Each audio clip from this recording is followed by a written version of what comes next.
नमस्कार, न्यूज के इकलौते फैमिली शो न्यूज की पाठशाला में आप सभी का बहुत स्वागत। मैं हूं सुशांत सिन्हा। ये वो पाठशाला जहां सबकी क्लास लगती है। और सबसे पहले आपको बता दूं आज पाठशाला में कौन कौन सा चैप्टर खोलने वाला हूं। दिवाली से पहले प्रधानमंत्री मोदी का नया धमाका, राहुल गांधी का सपना कैसे चूर चूर हुआ है आज आपको दिखाऊंगा। मोदी लेकर आए वो संकट मोचक जो चीन और पाकिस्तान दोनों के होश उड़ाएगा। महाराष्ट्र से लेकर यूपी तक इंडी गठबंधन की आपसी लड़ाई खत्म नहीं हो रही भाई, आज इसका चैप्टर खोलूंगा। साथ ही बात होगी जगत गुरु रामभद्राचार्य जी को इतना गुस्सा क्यों आया कि 10 साल के बच्चे को मंच से उतार दिया। खुद को बाल संत बताने वाले अभिनव अरोड़ा की सच्चाई क्या निकली, आज इसके बारे में बात होगी क्योंकि इस बच्चे की चर्चा बहुत जगह पर हो रही है। सलमान खान को बचाने चले पप्पू यादव लॉरेंस का नाम सुनते ही ठंडे क्यों पड़ गए। सलमान खान नहीं, लॉरेंस बिश्नोई का नया टारगेट तो कोई और है क्या, आज इस पर भी बात होगी। और अगला चैप्टर होगा राम मंदिर में रामलला के पहुंचने के बाद अयोध्या में दिवाली की तैयारी कैसी है। अयोध्या से आई वो तस्वीरें जिन्हें देखकर हर सनातनी का मन गदगद हो जाएगा, आज वो तस्वीरें आपको दिखाऊंगा। लेकिन पहले जल्दी से दिन भर की बड़ी खबरों का रिवीजन, उसके बाद पहला चैप्टर।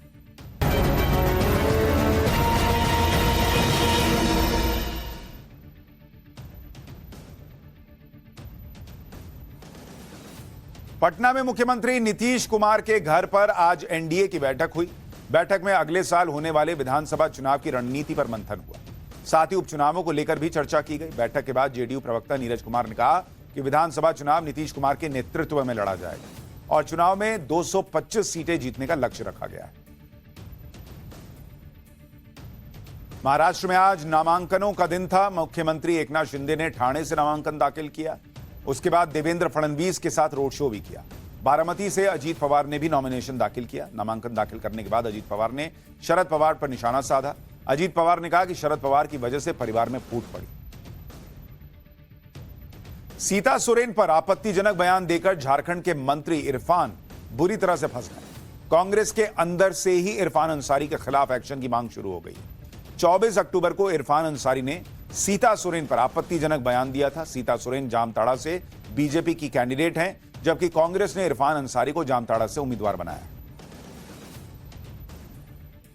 लखनऊ में आज सीएम योगी ने मोहित पांडे के परिवार वालों से मुलाकात की। कारोबारी मोहित पांडे की मौत लखनऊ में पुलिस कस्टडी में हुई थी। सीएम योगी ने मोहित पांडे के परिवार को 10 लाख रुपए का मुआवजा देने का ऐलान किया। साथ ही सीएम योगी ने यह भी कहा कि तीनों बच्चों की पढ़ाई का जिम्मा सरकार उठाएगी। इसके अलावा दोषी पुलिसकर्मियों पर सख्त एक्शन लिया जाएगा। उधर अखिलेश यादव ने यूपी सरकार पर निशाना साधते हुए कहा कि काश जान लेने वाले मुआवजे में जिंदगी भी दे सकते। देश में अगले साल से शुरू होगी जनगणना। सूत्रों के मुताबिक 2025 से 2026 तक जनगणना की प्रक्रिया चलेगी। धर्म, वर्ग और संप्रदाय के आधार पर भी जनगणना की मांग पर सरकार विचार कर सकती है। कांग्रेस ने जनगणना पर सवाल उठाते हुए सर्वदलीय बैठक बुलाए जाने की मांग की है।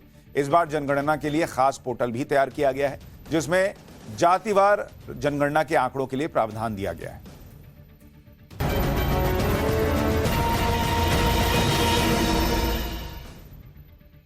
तो ये हो गया दिन भर का रिवीजन। अब पाठशाला की पहली क्लास। दिवाली से पहले पीएम मोदी ने कौन सा धमाका किया कि राहुल का सपना चूर चूर हुआ। मोदी ले आए वो संकट मोचक जो चीन और पाकिस्तान दोनों के होश उड़ा देगा।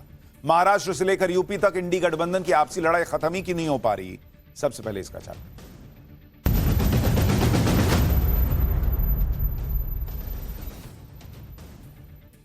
नरेंद्र मोदी से टक्कर लेने चले राहुल गांधी का बैड लक ही खराब चल रहा बॉस। लोकसभा चुनाव के बाद बहुत माहौल बनाया, लेकिन हरियाणा के बाद से राहुल गांधी गायब हो गए। कहां कह रहे थे कि नरेंद्र मोदी का कॉन्फिडेंस तोड़ दिया, आज की डेट में खुद का कॉन्फिडेंस बचा नहीं दिख रहा, क्योंकि नरेंद्र मोदी के खिलाफ कोई भी नैरेटिव सेट होता ही नहीं इनसे। हरियाणा को लेकर इतना माहौल बनाए, वहां तो मुंह के बल गिर गए। चीन को लेकर इतना माहौल बनाए, वहां नैरेटिव ही फेल हो गया, जब चीन को 5 साल बाद आखिरकार मोदी के सामने झुकना पड़ा। इसी तरह से राफेल को लेकर खूब माहौल बनाया था। आरोप लगाया था कि पीएम मोदी तो सब कुछ अपने अमीर दोस्तों के लिए कर रहे हैं। आज वो नैरेटिव भी फेल हो गया। आज पीएम मोदी ने जो डिफेंस डील की है, उससे तो दिवाली से पहले पीएम मोदी ने नया धमाका कर दिया, और इस धमाके ने राहुल गांधी के सपने को चूर चूर कर दिया। प्रधानमंत्री नरेंद्र मोदी के बारे में इंडी गठबंधन कुछ भी कहता रहे, लेकिन सच यही है कि मेहनत करने की बात हो या विजन की बात हो या फिर नीतियों को जमीन पर लागू करने की बात हो, नरेंद्र मोदी इंडी गठबंधन के नेताओं से कोसों आगे दिखते हैं। इंडी गठबंधन वालों को तो इलेक्शन में अपने झगड़े से ही फुर्सत नहीं मिल रही। आपस में ही लड़कर वो टाइम काट रहे हैं। उधर पीएम मोदी का एक एक मिनट देश की सेवा में जा रहा है, जबकि उनके लिए बहुत इंपॉर्टेंट इलेक्शन है। महाराष्ट्र झारखंड में इलेक्शन के बीच ही पीएम मोदी के कई डिप्लोमेटिक एंगेजमेंट चल रहे हैं। जैसे अभी वो रशिया में ब्रिक्स की मीटिंग के लिए गए थे, वहां से बड़ी कामयाबी हासिल करके आए, जब चीन को 5 साल बाद बातचीत की टेबल पर आने के लिए मजबूर कर दिया। आज पीएम मोदी ने देश को एक और बड़ी कामयाबी दिलाई, और यह कामयाबी है देश के प्राइवेट सेक्टर में खुद के मिलिट्री ट्रांसपोर्ट प्लेन बनाने की। पीएम मोदी ने आज गुजरात में मिलिट्री ट्रांसपोर्ट प्लेन C295 की फैक्ट्री का उद्घाटन कर दिया। आज से भारत उन देशों में आ गया जो प्राइवेट सेक्टर में खुद अपने मिलिट्री ट्रांसपोर्ट प्लेन बनाएगा, और न सिर्फ ऐसे प्लेन को बनाएगा बल्कि फ्यूचर में, भविष्य में दूसरे देशों को एक्सपोर्ट भी करेगा। पीएम मोदी के इस बड़े कदम से कैसे भारत की धूम दुनिया में मचेगी, कैसे यह कदम भारत के लिए गेम चेंजर साबित हो जाएगा, कैसे भारत में मेक इन इंडिया एक नए लेवल पर पहुंच रहा है बॉस, आज ये आपको देखना चाहिए। यह देश को गर्व से भरने वाला लम्हा है कि कहां भारत में बड़े बड़े रक्षा घोटाले हुआ करते थे, बिचौलिए घूमा करते थे, वो आज सब साइड लगा दिए गए हैं। HAL जो है वो तरक्की कर रहा है, भारत में इंफ्रास्ट्रक्चर डेवलप हो रहा है और भारत में ही चीजें बन रही हैं। सबसे पहले ये तस्वीरें देखिए, ये वडोदरा में टाटा एयरक्राफ्ट कॉम्प्लेक्स की तस्वीरें। इसी कॉम्प्लेक्स में स्पेन की कंपनी एयरबस और भारत की company Tata advance system limited मिलकर भारत के लिए C295 विमान बनाएंगे। आज वडोदरा में पीएम मोदी और स्पेन के राष्ट्रपति पेड्रो सांचेज ने इस फैक्ट्री का उद्घाटन किया। भारतीय एयरफोर्स को कुल 56 C295 एयरक्राफ्ट सप्लाई होने हैं, इसलिए साल 2021 में स्पेन से 21,935 करोड़ रुपए की डील हुई। इस डील के तहत 16 विमान सीधे स्पेन में एयरबस डिफेंस एंड स्पेस की फैक्ट्री से बनकर भेजे जाएंगे और बाकी के 40 विमान वडोदरा में बनेंगे। भारत में पहला C295 विमान सितंबर 2026 तक रेडी होगा और बाकी के 39 विमान अगस्त 2031 तक तैयार होंगे। भारत और स्पेन के बीच यह समझौता इसलिए बहुत बड़ा और ऐतिहासिक है क्योंकि भारत में पहली बार प्राइवेट सेक्टर में मिलिट्री प्लेन की फाइनल असेंबली होगी। यह इंडियन एयरफोर्स के लिए मेक इन इंडिया के तहत भारत का पहला एरोस्पेस प्रोजेक्ट है। भारत में एयरबस डिफेंस एंड स्पेस के प्रमुख जॉर्ज थमरिट ने बताया कि यह पहला मौका है जब एयरबस किसी दूसरे देश में प्रोडक्शन करेगा। आप सोचिए कि नरेंद्र मोदी के रहते हुए यह पहली बार एयरबस जो है वो किसी दूसरे देश में प्रोडक्शन करने जा रहा है। ये जो कंपनी है एयरबस, भारत में मिलिट्री प्लेन का बनना इसलिए भी बड़ी बात है क्योंकि पिछली सरकारों में तो लोगों ने यही देखा है कि भारत किसी देश से डिफेंस डील करता था, उसमें उस देश की कंपनी को पैसे दिए, उससे विमान या हथियार जो भी है वो खरीद लिया। लेकिन यह मोदी सरकार है जिसने दूसरे देशों के साथ डील करते हुए अंतरराष्ट्रीय डिफेंस कंपनियों को इस बात के लिए मजबूर कर दिया कि बॉस तुमसे सामान खरीद रहे हैं, 50 अगर सामान खरीदना है तो एक काम करो, जल्दी जल्दी 10 बना के दे दो ताकि मेरा काम भी ना अटके, और उसके बाद जो 40 बनाओगे वो वहां भारत आके बनाना पड़ेगा। बोलो करते हो तो बताओ। ये है नरेंद्र मोदी का स्टाइल। और राहुल गांधी माहौल क्या बना रहे थे, अरे नरेंद्र मोदी तो सब उधर डील कराए अनिल अंबानी को देने के। वो राफेल में नहीं बोले थे, बॉस ऐसे होती है डील। C295 वो मिलिट्री ट्रांसपोर्ट एयरक्राफ्ट है जो किसी भी देश की सेना के लिए संकट मोचक है। तस्वीरें देखिए, ये है वो विमान। बॉस ये हर मौसम में उन जगहों तक भी जा सकता है जहां दूसरे बड़े विमानों को ले जाना संभव नहीं होता। युद्ध की स्थिति में यह विमान तेजी से एक जगह से दूसरे जगह तक सैनिकों को पहुंचा सकता है। राहत और बचाव के साथ घायल सैनिकों को निकालने जैसे मुश्किल ऑपरेशन में यह विमान काफी कारगर साबित होगा। भारतीय वायुसेना पहले से ही इस एयरक्राफ्ट का इस्तेमाल कर रही है। वायुसेना के पास 6 विमान ऑलरेडी हैं और इस विमान की खासियत यह है कि C295 एक मीडियम टैक्टिकल ट्रांसपोर्ट एयरक्राफ्ट है। यह विमान सैनिकों, हथियारों और सैन्य उपकरण को एक जगह से उठाकर दूसरी जगह ले जाने में बहुत काम आता है। इस विमान के जरिए बड़े वाहन, बड़े आकार के कार्गो तक को ले जाने के काम आता है। देखने में चूंकि दूर से फोटो ले रहे हैं तो आपको लग रहा है कि अरे नॉर्मल प्लेन तो दिख रहा है। बॉस ये इतना बड़ा प्लेन है कि बड़ी बड़ी गाड़ियां इसके अंदर घुस जाती हैं। इस विमान में 73 सैनिक या 48 पैराशूटर सफर कर सकते हैं। यह एयरक्राफ्ट 844 मीटर के रनवे से उड़ान भर सकता है, जबकि लैंड करने के लिए सिर्फ 420 मीटर लंबे रनवे की जरूरत है। विमान में हवा में रिफ्यूलिंग की सुविधा है और लगातार 11 घंटे उड़ सकता है। यह विमान अधिकतम 9,250 किलोग्राम तक का वजन उठाकर उड़ सकता है। इस विमान में 2 इंजन हैं। यह 482 किलोमीटर प्रति घंटे की रफ्तार से उड़ सकता है। 30,000 फीट की ऊंचाई पर उड़ सकता है। इसमें 6 हार्ड पॉइंट्स होते हैं, यानी हथियार और बचाव प्रणाली को लगाने की भी जगह है इसके अंदर। भारतीय सेना लगातार खुद को अपडेट कर रही है। लंबे वक्त से वायुसेना को सेवाएं दे रहे एवरो विमान की भी विदाई की प्लानिंग थी, जिसे 60 और 70 के दशक में बॉस खरीदा गया था। तब से ये चल रहे थे। Avro twin engine turbo propeller military aircraft है और C-295 विमान इसी की जगह लेगा।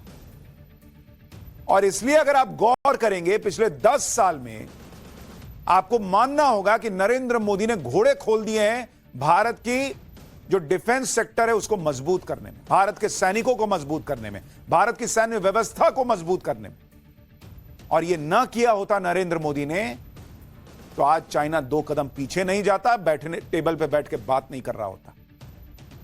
यह भारत को जो मजबूत बनाया गया है 10 साल में, उसका एग्जाम्पल है चीन ने जो किया है। और लगातार बनाए जा रहे हैं, क्योंकि दुनिया में जाके बोलते हैं कि युद्ध मत करो, लेकिन समझ में तो आता है कि ये लोग समझने वाले तो है नहीं। कभी कोई इधर से उधर से घुसेगा तो भैया जिसके पास ताकत है दुनिया उसी के सामने झुकती है। तो भारत को अर्थव्यवस्था में भी ताकत बनाओ और डिफेंस सेक्टर भी मजबूत रखो। भारत में C-295 प्लेन का प्रोडक्शन स्पेन की company Airbus defence and space के साथ मिलकर हो रहा है। स्पेन के राष्ट्रपति आज भारत आए तो पीएम मोदी ने उनका जबरदस्त स्वागत किया। वो वडोदरा पहुंचे तो एयरपोर्ट से दोनों नेताओं ने भव्य रोड शो किया। रोड शो के दौरान सड़क के किनारे भारत की संस्कृति की झलक दिखाते हुए मंच तैयार किए गए थे। स्पेन के राष्ट्रपति ने वडोदरा से ही भारत की संपूर्ण सांस्कृतिक शक्ति के भी दर्शन कर लिए। पीएम मोदी ने स्पेन के राष्ट्रपति के साथ ओपन जीप में रोड शो भी किया। ये उसकी तस्वीरें हैं। C-295 विमान का ज्यादातर प्रोडक्शन भारत में होगा। भारत में इस विमान को बनाया जाएगा, असेंबल किया जाएगा, टेस्टिंग भी यहीं होगी, डिलीवरी से लेकर मेंटेनेंस तक सब कुछ भारत में होगा। विमान में लगने वाले 14,000 पार्ट्स में से 13,000 पार्ट्स भी भारत में ही बनेंगे। इसलिए 37 कंपनियों को चिन्हित किया गया है, जिसमें से 33 MSME सेक्टर से आती है। टाटा के अलावा भारत इलेक्ट्रॉनिक्स और भारत डायनेमिक्स जैसी सरकारी यूनिट्स भी इसके प्रोडक्शन में मदद करेंगी। विमान बनाने के लिए मेटल कटिंग का काम हैदराबाद में होगा। हैदराबाद फिलहाल इसकी मेन कॉन्स्टिट्यूएंट असेंबली है। वहां पर कई पार्ट्स असेंबल होंगे, फिर वडोदरा लाए जाएंगे। जो 56 एयरक्राफ्ट भारतीय वायुसेना को मिलेंगे, उसमें लगे इलेक्ट्रॉनिक वॉरफेयर सूट भी स्वदेशी होंगे, जिसे भारत इलेक्ट्रॉनिक्स लिमिटेड यानी बेल और भारत डायनेमिक्स लिमिटेड यानी BDL बनाएगी। टाटा के प्लांट में शुरुआत में जो विमान बनेंगे उसमें 16 विमान 48% स्वदेशी होंगे और बाकी के 24 विमान 75% तक स्वदेशी होंगे। इस प्रोजेक्ट से 600 हाई स्किल्ड जॉब्स जनरेट होंगी, 3,000 इनडायरेक्ट जॉब बनेंगी और अतिरिक्त 3,000 मीडियम स्किल जॉब्स जनरेट होंगी। तो राहुल गांधी जो वो मेक इन इंडिया वाला शेर देख के मजाक उड़ाते थे, ये शेर दहाड़ नहीं सकता, आज देखिए बॉस उसकी दहाड़ कहां तक सुनाई दे रही। वडोदरा में टाटा फैक्ट्री के उद्घाटन के मौके पर पीएम मोदी ने बताया कि कैसे ये एक फैक्ट्री हजारों लोगों को रोजगार देने वाली है। एक बार सुनिए पीएम मोदी को, फिर मेक इन इंडिया का मजाक उड़ाने वालों को चौंकाने वाले आंकड़े बताऊंगा। आज हम भारत में स्किल्स और जॉब क्रिएशन पर बहुत अधिक फोकस कर रहे हैं। एयरबस और टाटा की इस फैक्ट्री से भी भारत में हजारों रोजगार का निर्माण होगा। इस प्रोजेक्ट के कारण एयरक्राफ्ट के 18,000 पार्ट्स की इंडिजीनियस मैन्युफैक्चरिंग होने जा रही है। देश के किसी हिस्से से एक पार्ट मैन्युफैक्चर होगा तो देश के किसी दूसरे हिस्से में दूसरा पार्ट मैन्युफैक्चर होगा। और ये पार्ट बनाएगा कौन? हमारे माइक्रो और स्मॉल इंडस्ट्रीज ये काम करने वाले हैं। हमारे MSMEs इस काम का नेतृत्व करेंगे। हम आज भी दुनिया की बड़ी एयरक्राफ्ट कंपनियों के लिए पार्ट्स के बड़े सप्लायर में से एक है। एक सीधी सी बात यह है कि यह नरेंद्र मोदी की कोई उपलब्धि नहीं है, यह भारत की उपलब्धि है जो नरेंद्र मोदी के नेतृत्व में हो रही है। और इसीलिए किसी भी भारतीय को गर्व होगा कि बॉस कहां हम नोटों से भरा झोला लिए घूमते थे कि कोई अपना सामान दे दो, कोई ये हथियार दे दो। कल को किसी से झगड़ा हो गया तो सोचना पड़ता था कि हथियार कहां से खरीदेंगे। आज भारत हथियार बना रहा है, कह रहा हम तुमको देते ना, लो मेरे से ले लो। वडोदरा में टाटा फैक्ट्री के उद्घाटन के साथ ही दिवंगत उद्योगपति रतन टाटा का एक और सपना पूरा हो गया। इस मौके पर टाटा सन्स के चेयरमैन एन चंद्रशेखरन ने बताया कि साल 2012 में रतन टाटा ने ही इस प्रोजेक्ट की शुरुआत की थी और एयरबस कंपनी से बात की थी। आज पीएम मोदी ने भी रतन टाटा को याद किया। वो रतन टाटा का नाम लेते हुए भावुक हो गए। सुनिए एक बार पीएम मोदी ने कैसे रतन टाटा को याद किया, फिर आपको बताऊंगा पीएम मोदी की किस तेज गति से वो काम करते हैं। कुछ समय पहले ही हमने देश के महान सपूत रतन टाटा जी को खोया है। रतन टाटा जी आज अगर हमारे बीच होते तो शायद सर्वाधिक खुशी उनको मिलती, लेकिन उनकी आत्मा जहां भी होगी वो आज प्रसन्नता का अनुभव करते होंगे। साथियों, C295 एयरक्राफ्ट की फैक्ट्री नए भारत के नए वर्क कल्चर की उसको भी रिफ्लेक्ट करती है। जब नरेंद्र मोदी प्रधानमंत्री बने थे तब उन्होंने मेक इन इंडिया प्रोजेक्ट को शुरू किया, तब इसका मजाक उड़ाया गया था। लेकिन आज मेक इन इंडिया की वजह से भारत की तस्वीर कैसे 10 साल में बदल गई आप खुद देखिए। डिफेंस सेक्टर में मेक इन इंडिया का मैजिक देखकर आप शॉक्ड रह जाएंगे। पिछले 10 साल में डिफेंस प्रोडक्शन 43,746 करोड़ से बढ़कर 1,27,265 करोड़ पर पहुंच गया है। 2028-29 तक टारगेट है कि इसे 3 लाख करोड़ रुपए तक पहुंचाना है। भारत के डिफेंस प्रोडक्शन के सेक्टर में आज 430 कंपनियां हैं और इसमें 16,000 एमएसएमई से जुड़ी हुई कंपनियां भी शामिल हैं। और बात सिर्फ डिफेंस प्रोडक्शन की नहीं है, भारत तो डिफेंस सेक्टर में बड़ा एक्सपोर्टर भी बनता जा रहा है कि भाई हम सिर्फ बना नहीं रहे हैं, लो ना तुमको भी देते, तुम भी इस्तेमाल करो। यह आज भारत की ताकत बन गई है। और इसलिए अगर आप देखेंगे कि कैसे नरेंद्र मोदी ने डिफेंस सेक्टर को चेंज किया है, अगर इसकी आप तस्वीर देखेंगे कुछ आंकड़ों के जरिए कि डिफेंस सेक्टर पहले क्या होता था और आज की डेट में क्या हो गया है, तो जो एक्सपोर्ट था डिफेंस सेक्टर का, यानी जो भारत निर्यात करता था, 2014-15 में जब नरेंद्र मोदी आए ही थे तो भारत कितना डिफेंस एक्सपोर्ट करता था? 1941 करोड़ रुपए का, मात्र 1941 करोड़ रुपए। 2023-24 तक आप अंदाजा नहीं लगा सकते बॉस, 10 गुना से भी ऊपर जा चुका है मामला। और आज की डेट में भारत जो है वो 21,083 करोड़ रुपए का एक्सपोर्ट कर रहा है, डिफेंस एक्सपोर्ट। और करीब 100 देश हैं, 100 देशों में भारत ये कर रहा है कि भाई हमारा डिफेंस का सामान ले लो, और लोग ले रहे हैं। ये है नए भारत की ताकत। आज की तारीख में भारत में डिफेंस प्रोडक्शन इस लेवल तक पहुंच गया कि हम लड़ाकू विमान से लेकर missile, radar system, submarine aircraft सब कुछ बना रहे हैं और बेच रहे हैं। पीएम मोदी किस रफ्तार से काम करते हैं उसे आप वडोदरा में एयरक्राफ्ट की फैक्ट्री से समझ सकते हैं। अक्टूबर 2022 में पीएम मोदी ने इस फैक्ट्री की नींव रखी थी। अक्टूबर 2024 में इसका उद्घाटन किया और सितंबर 2026 तक यहां पहला एयरक्राफ्ट तैयार भी हो जाएगा। पीएम मोदी ने काम करने की इसी स्पीड की चर्चा की और गुजरात के सीएम रहते हुए ट्रेन कोच फैक्ट्री का एक किस्सा भी सुनाया। एक बार आप भी सुनिए, फिर आपको पीएम मोदी का वो वीडियो दिखाऊंगा जिससे इंडी गठबंधन टेंशन में आ गया हो। जब मैं गुजरात का सीएम था तब यहीं वडोदरा में ही बॉम्बार्डियर ट्रेन कोच बनाने के लिए फैक्ट्री लगाने का फैसला हुआ था। इस फैक्ट्री को भी रिकॉर्ड समय के भीतर ही प्रोडक्शन के लिए तैयार किया गया था।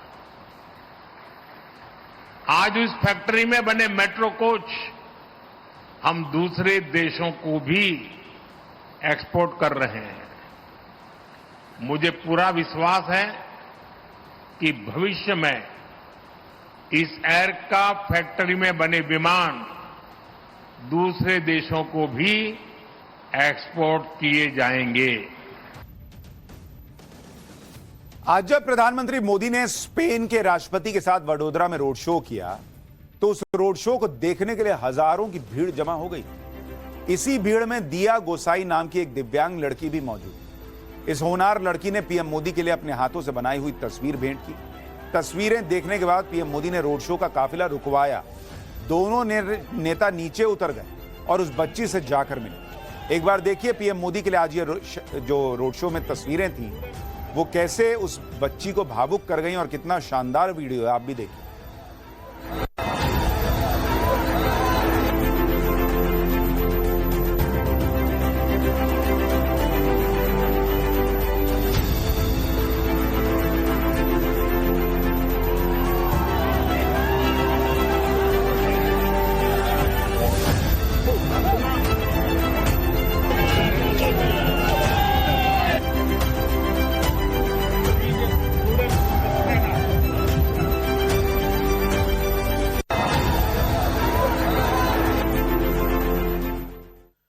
आप खुद सोचिए कि गुजरात में 13 साल मुख्यमंत्री रहने और 10 साल प्रधानमंत्री रहने के बाद भी नरेंद्र मोदी के लिए क्रेज ऐसा है, यह अपने आप में हैरान करता है। पीएम मोदी के लिए ऐसा क्रेज उन पर जनता के भरोसे की वजह से। यही भरोसा है कि जिस हरियाणा में कभी कोई पार्टी लगातार तीसरी बार सरकार में नहीं आई, उस हरियाणा में लगातार तीसरी बार जनता ने नरेंद्र मोदी पर भरोसा किया और बीजेपी सत्ता में आई। हरियाणा की जीत के बाद अब पीएम मोदी के सामने महाराष्ट्र और झारखंड का चुनाव है। महाराष्ट्र में पीएम मोदी 8 से 10 रैलियां करेंगे, यह बताया जा रहा है। वहीं झारखंड में पीएम मोदी 7 से 8 रैलियां करने वाले हैं। खास बात यह है कि पीएम मोदी महाराष्ट्र में बीजेपी के गठबंधन के दूसरे दलों के जो कैंडिडेट्स हैं उनके लिए भी वोट मांगेंगे, जिससे यह मैसेज जाए कि बीजेपी के गठबंधन में सब एक होकर मजबूती से चुनाव लड़ रहे हैं और कहीं कोई खटपट नहीं। उधर आप इंडी गठबंधन का हाल देखेंगे तो वहां आपको खटपट ही खटपट दिखेगी। महाराष्ट्र में इंडी गठबंधन के बीच 85 का फॉर्मूला बना था। बाकायदा प्रेस कॉन्फ्रेंस करके इसका इन लोगों ने ऐलान किया, लेकिन कांग्रेस ने 99 सीटों पर उम्मीदवार उतारकर शिवसेना और एनसीपी को झटका दे दिया। डील किया 85 का, 99 पर कैंडिडेट उतार दिए। संजय राउत कुछ दिन पहले यह कह रहे थे कि जनता चाहती है कि शिवसेना सेंचुरी लगाए, लेकिन यहां तो अलग ही खेल हो रहा है। अब कांग्रेस ने 99 सीटों पर कब्जा कर लिया तो जाहिर है कि जो 18 सीटें इंडी गठबंधन को सपा और दूसरी छोटी पार्टियों को देनी थी उस पर भी कैंची चल जाएगी। इसी बात से अखिलेश यादव नाराज हो गए। महाराष्ट्र में इंडी गठबंधन ने उनकी पार्टी को अभी तक कोई सीट ही नहीं दी है। इस पर अखिलेश यादव भड़क गए हैं। एक बार सुनिए अखिलेश यादव ने कैसे नाराजगी जताई, फिर आपको बताऊंगा कि इंडी गठबंधन में यह हाल हो गया है कि एक ही सीट पर दोनों पार्टियां अपने अपने उम्मीदवार उतार दे रही। ये मुझसे मत पूछो, हम तो इग्नोर होने वाले लोगों में से हो सकते हैं, लेकिन जो इग्नोर कर रहे हैं उनसे पूछना चाहिए आपको। तो कितनी सीटों पर सर लड़ने का फैसला? देखिए, समाजवादी पार्टी के प्रदेश अध्यक्ष तय करेंगे जहां संगठन होगा, और पहले कोशिश करेंगे कि हम लोग गठबंधन में रहें। अगर वो गठबंधन में नहीं रखना चाहते हैं तो वहीं पर लड़ेंगे जहां पर हमारी पार्टी को वोट मिलेगा, या संगठन है जो पहले से काम करते आए वहीं पर लड़ेंगे, जिससे कि गठबंधन का नुकसान नहीं हो। लेकिन राजनीति में ये समझना चाहिए, त्याग की कोई जगह नहीं है। 25 सीटों राजनीति में त्याग की कोई जगह नहीं है। क्या 25?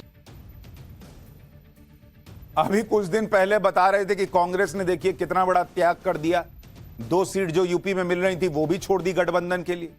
अब कह रहे हैं राजनीति में त्याग की कोई जगह नहीं है। जब जैसा मन वैसे हिसाब से पॉलिटिक्स चलती है इन लोगों। महाराष्ट्र में अखिलेश यादव की नाराजगी का इंडी गठबंधन कोई लोड ही नहीं ले रहा, क्योंकि कांग्रेस, शिवसेना और एनसीपी आपस में ही उलझे हुए हैं। जैसे महाराष्ट्र की सोलापुर साउथ सीट पर शिवसेना और कांग्रेस आमने सामने आ गए। दोनों पार्टियों ने इस सीट पर उम्मीदवार उतार दिए। इस पर संजय राउत ने कांग्रेस को चेतावनी देते हुए कह दिया कि अगर यह टाइपिंग मिस्टेक है तो सही कर लो, नहीं तो ऐसी गलती हम भी कर सकते हैं। उधर ऐसी भी खबरें हैं कि मुंबई की करीब 5 सीटों पर उद्धव ठाकरे की शिवसेना और कांग्रेस के उम्मीदवार आमने सामने हो सकते हैं। इन 5 सीटों में वर्सोवा, बायकला, वडाला, घाटकोपर वेस्ट, बांद्रा ईस्ट और मुलुंड शामिल है। मुंबई की इन 5 सीटों पर उद्धव ठाकरे की पार्टी ने पहले ही उम्मीदवार उतार दिए हैं। अब कांग्रेस शिवसेना पर सीटें छोड़ने का दबाव बना रही है। बात नहीं बनी तो कांग्रेस फ्रेंडली फाइट के नाम पर यहां अपने कैंडिडेट खड़े कर सकती है। यह तो इंडी अलायंस का हाल है, यह इनका हाल है बॉस।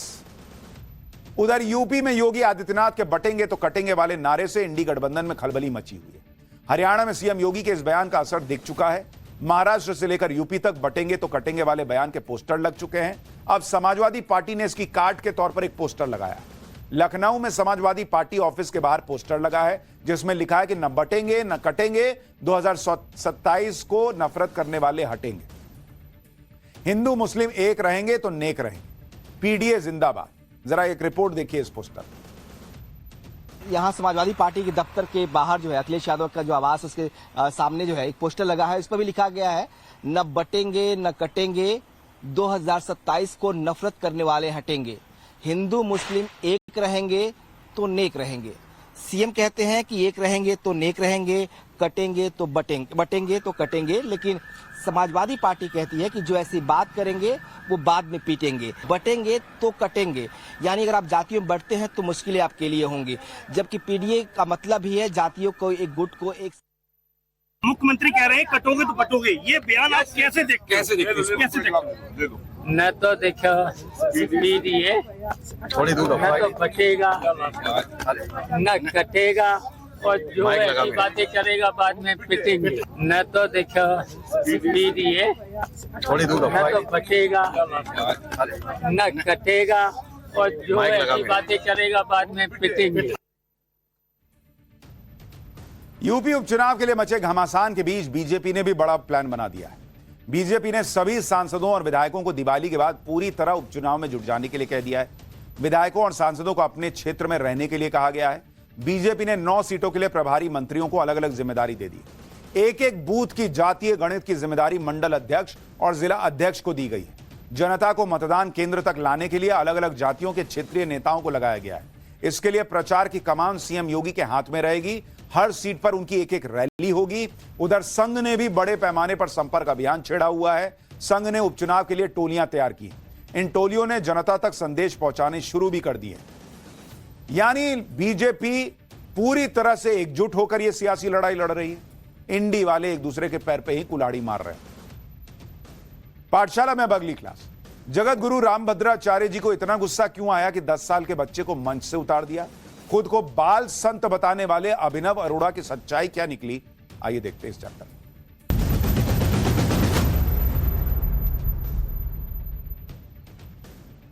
आजकल सोशल मीडिया पर देश के प्रसिद्ध संत जगत गुरु रामभद्राचार्य जी का एक वीडियो बहुत वायरल हो रहा है। इस वीडियो में रामभद्राचार्य जी एक 10 साल के बच्चे को डांटते हुए उसे मंच से नीचे उतरने के लिए कह रहे हैं। इस वीडियो में जो बच्चा दिखाई दे रहा है वो फेमस यूट्यूबर अभिनव अरोड़ा है, जो सोशल मीडिया पर बाल संत के नाम से भी बड़ा मशहूर हो गया। ये सो कॉल्ड बाल संत इस पर क्या जवाब दे रहा है ये भी आपको दिखाऊंगा। पहले जरा वायरल वीडियो देखिए।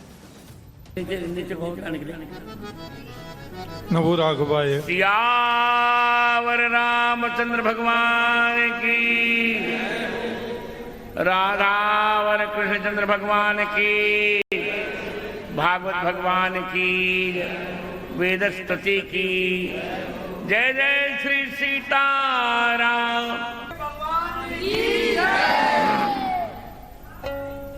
राजा रामचंद्र भगवान की। आप पर नीचे जाओ, इनको करो नीचे, पहले इनको, मर्यादा है मेरी। चलो भाई। अब ये वीडियो बड़ा वायरल हो गया कि जगत गुरु रामभद्राचार्य जी ने अभिनव को इस तरह से जाने के लिए क्यों कहा। आपको इस वीडियो के पीछे की सच्चाई बताता हूं। सोशल मीडिया पर इस वीडियो को कुछ दिन पहले का बताकर वायरल किया गया, लेकिन यह वीडियो पिछले साल 2023 का है, जब रामभद्राचार्य जी महाराज वृंदावन आए थे। इस दौरान आयोजकों ने अभिनव अरोड़ा को भी बुलाया था, लेकिन इस दौरान अभिनव मंच पर एक आध्यात्मिक गीत पर खुशी से नाचता दिख रहा है। इसी दौरान स्वामी रामभद्राचार्य जी ने अभिनव को मंच से उतरने के लिए कहा, लेकिन आयोजकों ने अभिनव को मंच से नीचे नहीं उतारा, बल्कि इसके कुछ देर बाद अभिनव रामभद्राचार्य जी के कुछ कहने से पहले ही उनके पास जाकर जयकारा लगाने लगता है। इस पर स्वामी रामभद्राचार्य जी नाराज हो जाते हैं और फिर से डांटते हुए अभिनव को मंच से नीचे उतारने की बात कहते हैं। अब इस वीडियो के वायरल होने के बाद अभिनव अरोड़ा का कहना है कि इस वीडियो को कुछ लोग उन्हें उससे बदनाम करने के मकसद से वायरल कर रहे हैं। अभिनव का यह भी दावा है कि इस घटना के बाद रामभद्राचार्य जी ने उसे अपने पास बुलाकर आशीर्वाद भी दिया, लेकिन इस सच्चाई पर रामभद्राचार्य जी का कुछ और ही कहना है। पहले आप अभिनव का बयान सुनिए, उसके बाद रामभद्राचार्य जी का भी बयान सुनवाऊंगा और फिर अभिनव को लेकर कौन से वीडियो बन रहे हैं, क्या सच्चाई का दावा हो रहा है, वो सब दिखाऊंगा। पहले अभिनव को सुनिए। सच्चाई छुपाई गई, अफवाह उड़ाई गई, बात कुछ और थी, बताई को छोड़ गई। वो वीडियो परसों प्रतापगढ़ का बताया जा रहा है, जो कि झूठ है। वो वीडियो आज से 1-1.5 साल पुराना 2023 वृंदावन का है। क्या आपके माता पिता ने आपको कभी नहीं डांटा? क्या आपके गुरु ने आपको कभी नहीं डांटा? अगर देश के इतने बड़े संत जगत गुरु श्री रामभद्राचार्य जी ने मुझे डांट भी दिया, तो इसको देश का सबसे बड़ा मुद्दा क्यों बनाया जा रहा है? ये तो किसी ने नहीं डाला कि जगत गुरु रामभद्राचार्य जी ने उसके बाद मुझे अपने रूम में भी बुलाया था और अपना आशीर्वाद भी दिया था। लेकिन आपने बोला कि रामभद्राचार्य जी ने मुझे डांटा। अरे आपके गुरु ने भी तो आपको 8 साल की उम्र में कभी डांटा होगा, 9 साल की उम्र में कभी डांटा होगा। क्या आपसे 8 साल की उम्र में, 9 साल की उम्र में कभी गलती नहीं हुई क्या?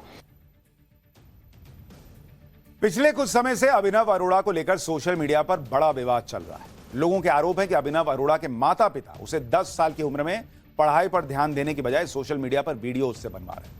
उससे स्कूल से छुट्टी दिलवाकर देश के अलग अलग शहरों में रील बनवा रहे हैं। आमतौर पर इस उम्र में बच्चों की पढ़ाई को लेकर उसके माता पिता बहुत सीरियस होते हैं, लेकिन यहां तो अभिनव के माता पिता उसके वीडियो बनाकर उसे सोशल मीडिया पर सेलिब्रिटी बनाने में लगे हुए हैं, यह आरोप लग रहा है। इसके बारे में आपको आगे बताऊंगा विस्तार से, लेकिन उससे पहले अभिनव अरोड़ा को लेकर रामभद्राचार्य जी ने क्या कहा है वो भी सुनिए। दरअसल अभिनव अरोड़ा ने दावा किया था कि रामभद्राचार्य जी की डांट के बाद रामभद्राचार्य जी ने उसे कमरे में बुलाकर आशीर्वाद दिया था। महाराज जी, आजकल बच्चे संत के रूप में लगातार प्रवचन कर रहे हैं काफी संख्या में, इसके लिए आप क्या कहें? ये दुर्भाग्य है। आपने भी मेरा एक वीडियो वायरल हुआ, आपने देखा होगा जी, उसके लिए आप क्या कहें? अरोड़ा वाला वही बात। अभिनव अरोड़ा इतना मूर्ख लड़का है वो कहता है कि कृष्ण उसके साथ पढ़ता, शिष्टता से मुझको बोलने का मायना नहीं। भगवान के उसके साथ पढ़ेंगे। मैंने तो वृंदावन में उसको बहुत डांटा था। अभिनव अरोड़ा दिल्ली का रहने वाला है और उसके पिता एक बिजनेसमैन है। अभिनव अरोड़ा के माता पिता का दावा है कि उनके बेटे का 3 साल की उम्र में अध्यात्म की तरफ गहरी रुचि हो गई उसकी। इसके अलावा 5 साल की उम्र से ही अभिनव ने शास्त्रों और वेदों को पढ़ना शुरू किया। यही वजह है कि अभिनव अरोड़ा ने देश के सबसे युवा आध्यात्मिक वक्ता के रूप में अपनी पहचान बना ली। इंस्टाग्राम पर अभिनव अरोड़ा को 9 लाख से ज्यादा लोग फॉलो करते हैं। अभिनव अरोड़ा को सोशल मीडिया पर बाल संत और बाल कथावाचक के रूप में फेमस किया गया। अभिनव अरोड़ा खुद को भगवान श्री कृष्ण का बड़ा भाई बलराम मानते हैं और श्री कृष्ण जी को छोटे भाई के रूप में पूजते हैं। लेकिन अभिनव का दावा है कि वो भगवान श्री कृष्ण से बातें करता है, उनके साथ शास्त्र पढ़ता है। आप भी सुनिए अभिनव की ये बातें, जिन्हें सुनकर बहुत से लोग अभिनव को बाल संत समझने लग गए थे। मैं श्री कृष्ण को अपने छोटे भाई के रूप में बसता हूँ। उनके साथ बातें करना, मस्ती करना, आनंद करना मुझे बहुत अच्छा लगता है। जब मैं शास्त्र पढ़ता हूँ तब वो भी मेरे साथ बैठ जाते हैं सुनने के लिए। जब कहीं मैं बाहर जाता हूँ तब वो भी मेरी उंगली पकड़ देते हैं साथ चलने के लिए और वो भी मेरे साथ चल पड़ते हैं। मुझे भी उनका बड़ा भाई होने के नाते उनका ध्यान रखना पड़ता है और वो भी छोटे भाई होने के नाते मुझे खूब सारा प्यार भी देते हैं। अब इन्हीं बातों को लेकर सवाल खड़े हो रहे हैं, क्योंकि अभिनव का दावा है कि भाई वो तो बड़े भाई हैं और भगवान श्री कृष्ण उसके छोटे भाई। अभिनव जिस तरह की बड़ी बड़ी आध्यात्मिक बातें कर रहा है, उससे सोशल मीडिया पर ये सवाल उठ रहे हैं कि क्या इसे ये बातें पहले से रटाई तो नहीं गई, क्योंकि अभिनव अपने कई इंटरव्यू में एक ही तरह से एक ही जवाब देता हुआ दिखाई देता है। इस जवाब में कोई शब्द इधर से उधर तक नहीं होता, लेकिन जैसे ही कोई अलग सवाल आ जाता है तो वो अटक जाता है। कुछ लोगों ने उसके पिता की पूरी कुंडली खंगाल दी। अभिनव अरोड़ा के पिता का नाम तरुण राज अरोड़ा है। वो एक बिजनेसमैन और मोटिवेशनल स्पीकर है। ऐसा माना जाता है कि उनके पिता से ही अभिनव अरोड़ा के आध्यात्मिक वक्ता बनने की राह चुनी। लेकिन अभिनव अरोड़ा के पिता पर कुछ और आरोप भी लगते रहे, जिसमें 2021 में तरुण अरोड़ा ने फालूदा एक्सप्रेस के नाम से एक बिजनेस चेन शुरू की। इसमें देश भर में लोगों के साथ फ्रेंचाइजी मॉडल पर फालूदा एक्सप्रेस के काउंटर खोलने का करार हुआ। लेकिन कुछ समय बाद यह बिजनेस फेल हो गया, जिसमें फ्रेंचाइजी लेने वाले कुछ लोगों के पैसे वापस नहीं लौटाने का आरोप लगा। इसे लेकर तरुण अरोड़ा के खिलाफ शिकायत हुई, जिसमें वो दिल्ली की एक कोर्ट से दोषी पाए गए। ऐसा कहा जाता है कि इस घटना के बाद तरुण अरोड़ा बिजनेस मोटिवेशनल स्पीकर बन गए। कई लोग ये कह रहे हैं कि अगर वाकई माता पिता की वजह से अभिनव अरोड़ा से यह सब करवाया जा रहा है, तो फिर यह गलत है, क्योंकि बच्चे की तो कोई गलती नहीं है, उसे तो जो कहा जाएगा वो करेगा ही। लेकिन अगर यह सब स्क्रिप्टेड है तो इस तरह से तो बच्चे का बचपन ही खो जाएगा। ऊपर से ट्रोलिंग हो रही है उसकी सो अलग, जिसका बच्चे पर बुरा असर पड़ सकता है। एक इंटरव्यू में अभिनव अरोड़ा ने यह भी बताया था कि वह सुबह 3:30 बजे उठता है और स्नान करने के बाद सुबह 6:30 बजे तक पूजा करता है। इस तरह की बातों को सुनकर लोग सोशल मीडिया पर अभिनव से पूछ रहे हैं कि भाई तुम स्कूल कब जाते हो, पढ़ाई लिखाई कब करते हो। हालांकि इसे लेकर अभिनव ने साफ किया कि वो स्कूल तो जाता है, लेकिन रामभद्राचार्य जी से डांट खाने के बाद वो अब स्कूल नहीं जा पा रहा है, क्योंकि इस वीडियो के वायरल होने के बाद लोग उसे धमकी दे रहे हैं। पहले आप अभिनव का यह बयान सुनिए, इसके बाद लोग सोशल मीडिया पर किस तरह नाराज हैं वो भी दिखाऊंगा। वो कह रहे हैं आप स्कूल नहीं गई। अरे मैं स्कूल जाता हूँ, और आज ऐसी स्थिति आ गई है कि मुझे इतनी ज्यादा ट्रोलिंग कर रही है कि मैं इन लोगों की वजह से स्कूल नहीं जा पा रहा हूँ। मेरी वजह से मेरी बहन भी स्कूल नहीं जा पा रही है। मेरे घर वालों के पास रोज 500 से 1000 कॉल्स आ रही है, और उस देखिए जैसे दिवाली आ रही है, सब दिवाली की तैयारी कर रही हैं, दिवाली की शॉपिंग कर रही हैं, और मेरे घर वालों के पास कॉल्स आ रही हैं कि आप घर से बाहर नहीं निकल सकते, आपको जान से मार दिया जाएगा।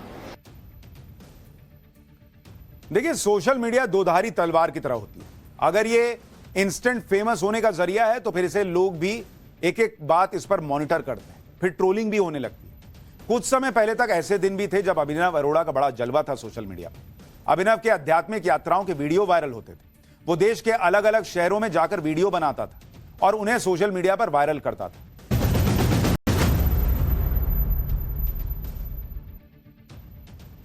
लॉरेंस बिश्नोई के नाम की चर्चा रुकने का नाम नहीं ले रही। हर दिन लॉरेंस बिश्नोई के नाम से ऐसा धमाका हो रहा है कि पूछिए मत। बाबा सिद्दीकी का मर्डर, फिर सलमान खान को धमकियां, और अब बिहार के निर्दलीय सांसद पप्पू यादव। लॉरेंस बिश्नोई का ऐसा डर है कि जो पप्पू यादव कल तक सलमान खान को सुरक्षा देने की बात करते थे, लॉरेंस बिश्नोई को 24 घंटे के अंदर खत्म कर देने का दावा करते थे, वो पप्पू यादव आज खुद अपने लिए सुरक्षा की मांग कर रहे हैं। लॉरेंस बिश्नोई जेल में है, वहां से बैठकर गैंग ऑपरेट कर रहा है। बावजूद इसके लॉरेंस बिश्नोई के नाम का खौफ ऐसा है कि जो भी लॉरेंस को छोटा मोटा गुंडा या बदमाश बताता है, बाद में फौरन पलट जाता है कि ना भाई, हमने लॉरेंस के बारे में कुछ नहीं कहा।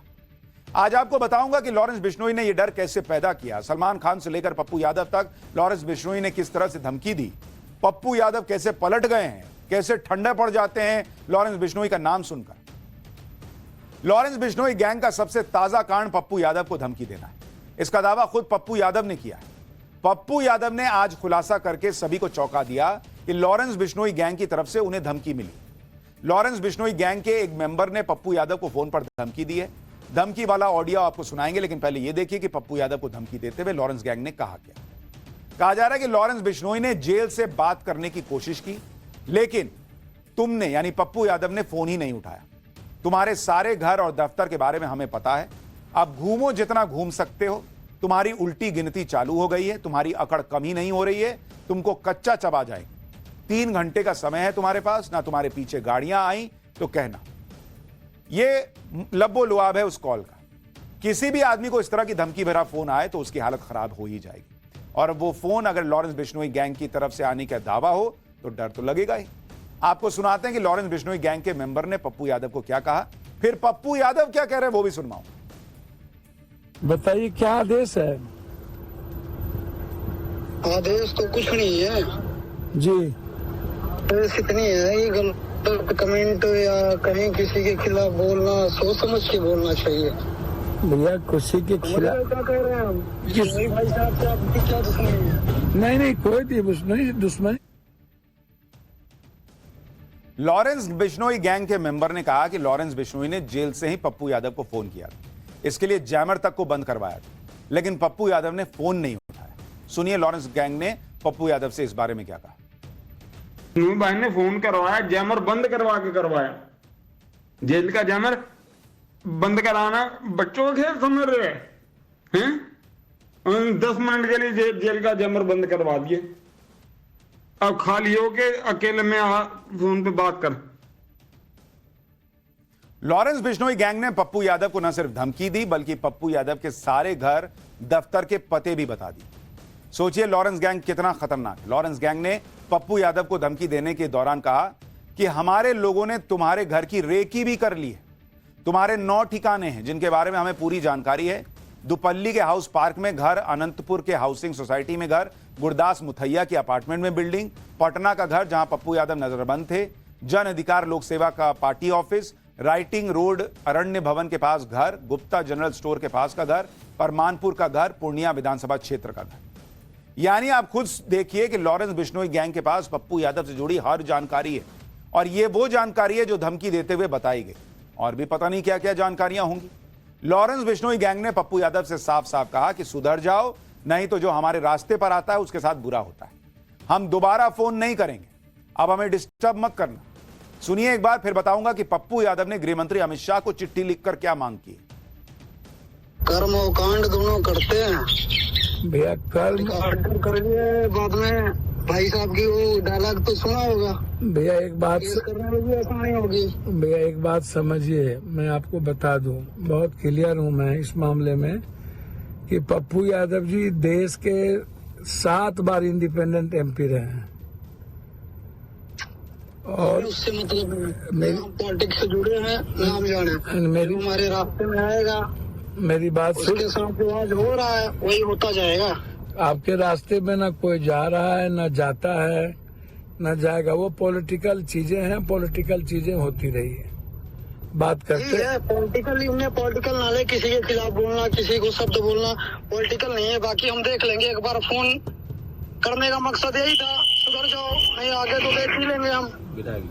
नहीं, निश्चित रूप से आप बेफिक्र रहें, आप बेफिक्र। हम फोन नहीं करेंगे, ना हमें डिस्टर्ब करना। ओके।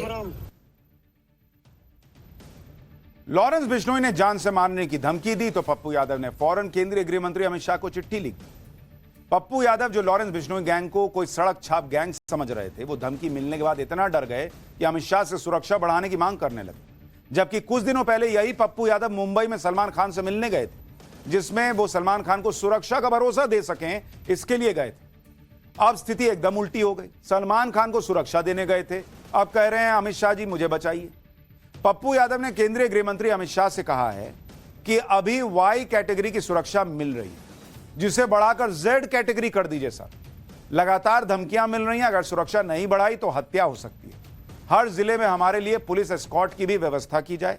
सरकार हमारी सुरक्षा के प्रति निष्क्रिय दिख रही है, अगर हमें कुछ हो जाता है तो जिम्मेदारी सरकार की है।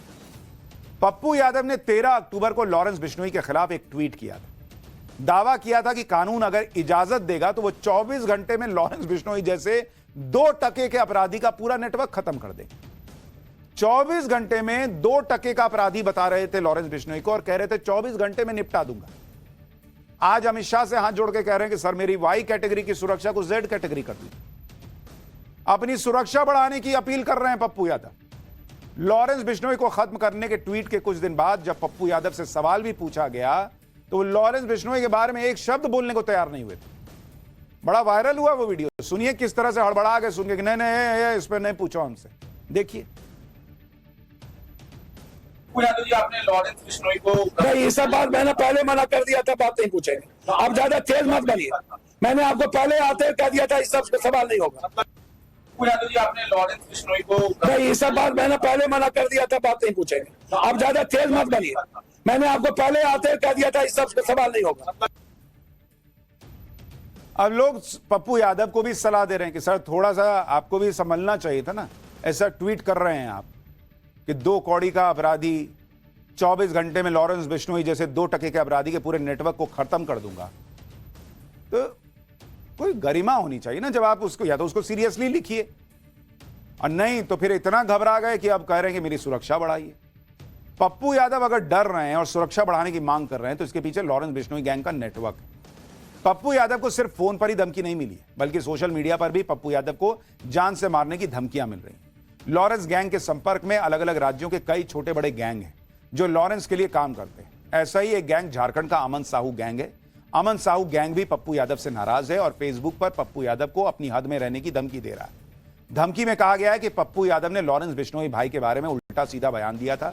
हम पप्पू यादव को साफ साफ कह रहे हैं कि अपनी हद में रहकर राजनीति करें, ज्यादा इधर उधर या 3-5 करके टीआरपी कमाने के चक्कर में पड़े तो हम पप्पू यादव को रेस्ट इन पीस कर देंगे। यह धमकी मयंक सिंह नाम के फेसबुक अकाउंट से दी गई थी। 26 अक्टूबर को मिली इस धमकी का भी जिक्र पप्पू यादव ने अमित शाह को लिखी चिट्ठी में किया है।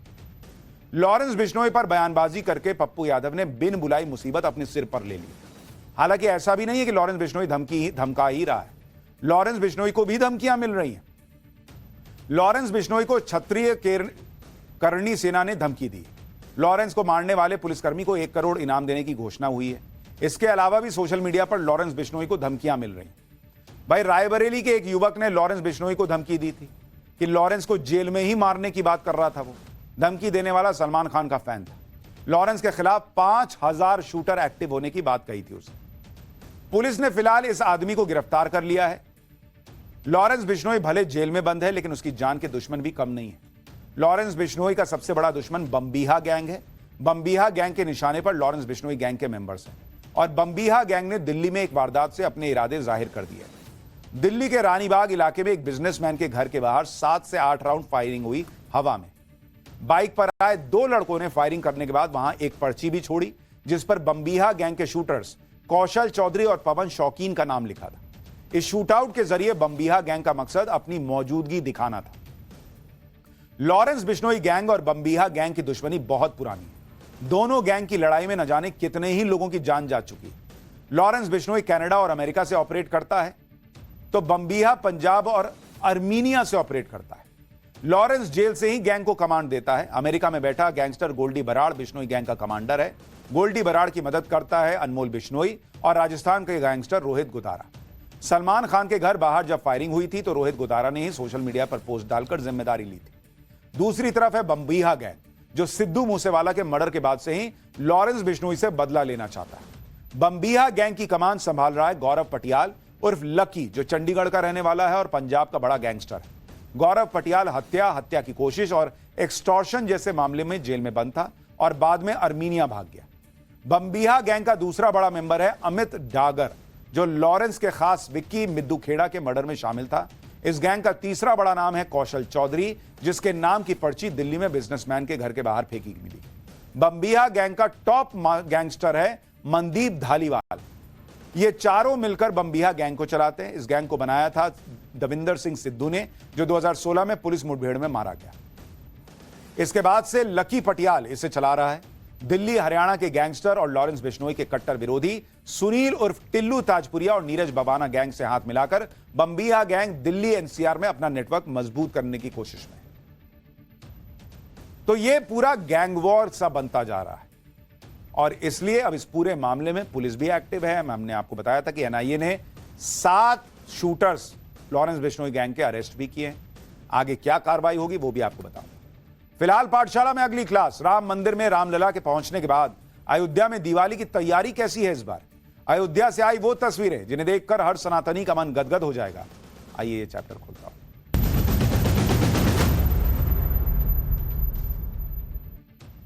इस बार अयोध्या में दिवाली और दीपोत्सव को यादगार बनाने की तैयारी, और हो भी क्यों ना। आखिरकार 500 साल के लंबे इंतजार के बाद अयोध्या में भव्य राम मंदिर में विराजे रामलला की यह पहली दिवाली। इसलिए दिवाली से पहले ही अयोध्या और राम मंदिर खूबसूरत रोशनी से जगमगाने लगे। अयोध्या को उसी तरह सजाया और संवारा जा रहा है जिस तरह त्रेता युग में प्रभु श्री राम के लंका विजय के बाद उनके अयोध्या लौटने पर उनका स्वागत हुआ था और उस वक्त सजाया गया था। इसी साल 22 जनवरी को रामलला की प्राण प्रतिष्ठा के बाद यह दूसरा बड़ा मौका है जब पूरे देश ही नहीं बल्कि दुनिया की नजर भी अयोध्या पर टिकने वाली है, जिसकी झलक अयोध्या में दिवाली से पहले ही नजर आने लगी है। अयोध्या की गली गली खूबसूरत रोशनी से जगमगा चुकी है। रामपथ से लेकर रामकथा पार्क तक सभी सड़कों के किनारे रंग बिरंगी लाइट्स लगाई जा चुकी है। राम की पैड़ी समेत सारे घाट रोशनी से जगमगा रहे। अयोध्या सज संवर रही है तो राम मंदिर की भी भव्य सजावट हुई है। राम मंदिर दिवाली के कई दिनों पहले से ही रोशनी से जगमगाने लगा था और दिवाली पर तो राम मंदिर की और भी दिव्य सजावट करने की तैयारी की गई। दीपावली से पहले ही अयोध्या को रोशन किया जा चुका है। अयोध्या की तस्वीर बदली भी नजर आ रही है, हर तरफ रोशनी ही रोशनी। दिवाली से ठीक एक दिन पहले दीपोत्सव पर भी नया रिकॉर्ड बनाने की तैयारी है। इस बार अयोध्या में दीपोत्सव पर 25 लाख से ज्यादा दिए जलाए जाएंगे। सरयू नदी के किनारे बने अलग अलग 55 घाटों पर जब इन दियों को जलाया जाएगा तो वो नजारा अद्भुत होगा। दीपोत्सव को लेकर अयोध्या में तैयारियां पूरी हो चुकी हैं। घाटों पर दिए सजाए जा चुके हैं ऑलरेडी। दीपोत्सव पर दिए जलाने का तो नया रिकॉर्ड हर बार बन ही रहा है, लेकिन इस बार दीपोत्सव के दिन होने वाली सरयू आरती पर भी नया रिकॉर्ड बनने वाला है। इस बार दीपोत्सव के दिन सरयू घाट पर एक साथ 1100 लोग महाआरती में हिस्सा लेंगे, जिसकी आज भी सरयू घाट पर रिहर्सल हुई है। इसके अलावा दिवाली से पहले अयोध्या में राम की पैड़ी हर रोज लेजर शो से जगमगाएगी। इस लेजर शो के जरिए लोगों को भगवान राम की कथाएं देखने का मौका मिलेगा। दीपोत्सव पर अयोध्या में भगवान राम के जीवन से जुड़ी 18 झांकियां भी निकाली जाएंगी। साकेत महाविद्यालय में ये झांकियां तैयार की जा रही हैं। 30 अक्टूबर को साकेत महाविद्यालय से ये झांकियां रामकथा पार्क पहुंचेंगी, जहां मुख्य कार्यक्रम होना है। धनतेरस तो कल मनाया जाएगा, लेकिन इस बार दिवाली को लेकर काफी कंफ्यूजन भी बना हुआ है। सनातन धर्म के कई जानकारों का कहना है कि दिवाली 31 अक्टूबर को है, जबकि कई जानकार 1 नवंबर को दिवाली मनाने की बात कर रहे हैं। ऐसे में हम भी आपका कंफ्यूजन दूर कर देते हैं। दरअसल दिवाली का त्योहार कार्तिक महीने के कृष्ण पक्ष की अमावस्या को मनाया जाता है।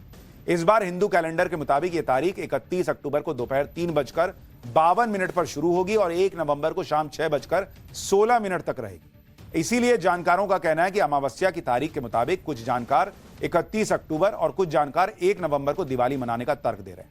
31 अक्टूबर के लिए तर्क है कि इसी दिन शाम को अमावस्या और प्रदोष काल का संयोग बन रहा है, जिसमें दीपदान, लक्ष्मी पूजन किया जा सकता है और इस दिन पूरी रात अमावस्या रहेगी। 1 नवंबर के लिए तर्क है कि सूर्य उदय के साथ शुरू होने वाली तिथि के मुताबिक इसी दिन अमावस्या मानी जाएगी। हालांकि ज्यादातर जानकारों के मुताबिक 31 अक्टूबर के दिन ही दिवाली मनाने की सलाह दी गई है। लेकिन दिवाली तो मनेगी ही, शानदार मनेगी, और अयोध्या की शानदार दिवाली की तस्वीरें भी नवभारत पर पाठशाला में भी हम आपको दिखाएंगे और नवभारत पर भी दिखाएंगे।